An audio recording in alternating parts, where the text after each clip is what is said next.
Hey there, guys. I always say everybody's name like I'm going to draw everybody in, but I have no illusions this time, so I'll just say hello.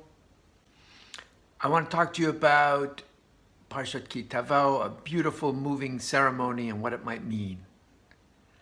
So what we have described in the Midrash is that the farmer used to get up in the morning and excitedly go into his field and his vineyards and look for the first fruit.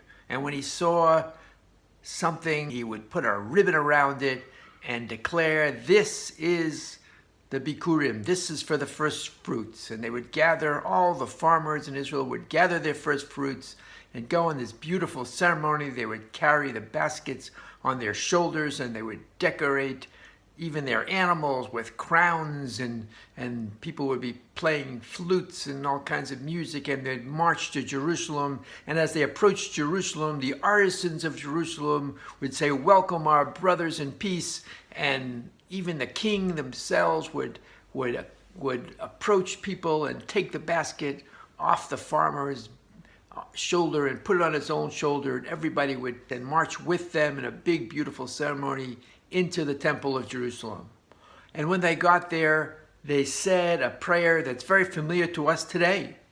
It is the centerpiece of what we say on the Pesach Haggadah, Arami Ovid Avi. In other words, they stood there and they say, our history is before us. We will recall briefly that we had, humble antecedents back when our great-great-grandfather Jacob had married the two sisters of Lavan and was cheated, and he had to survive that and eventually make his way into Egypt, and there we were slaves, and then we were freed, and we were in the desert for 40 years, and we finally made our way to Israel.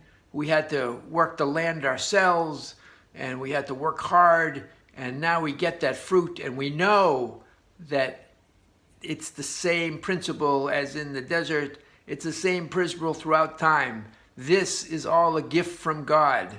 God is sustaining us. That is really the essence of their message. And so they put everything in perspective. We know how we got here. We know how the fruits of our labor are in our hands now, but we know where it comes from, and they brought it there, and then something amazing happened. They actually had the audacity to say, we're not moving here until we get a blessing from God, and a heavenly voice would come down and say, not only is your produce, the work of your land blessed this year, but even next year. In other words, it's going to be an illusion what you do next year. You're going to work the land, and you're going to hire mules, and you're going to hire people to work the land, and I promise you already that you're going to be coming next year with the same bountiful produce. How could that be? So the answer, of course, is because God is beyond time and space, and really the message is a very important message for us today, is that it all comes from God. And if you wonder, do we have anything equivalent today where we can get some kind of instant gratification, an instant message from God saying, don't worry, it's all going to work out fine? So the closest we can get is at least this perception, right? I said this, we're talking about the illusion of working the land.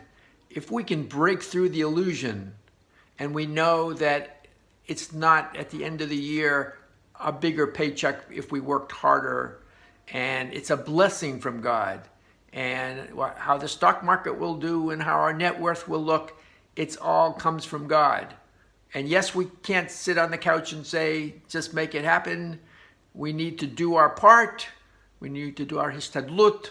But at the end of the day, if we can break through that illusion that we all live in, especially in the Western world, that you got to work hard to make money.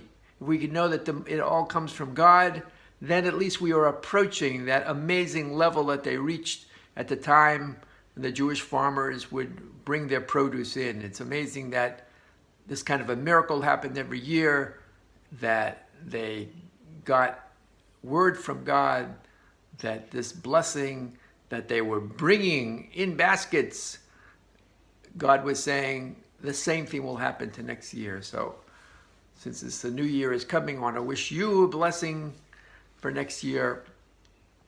And we should only try to reach this great level of awareness and break through the illusions.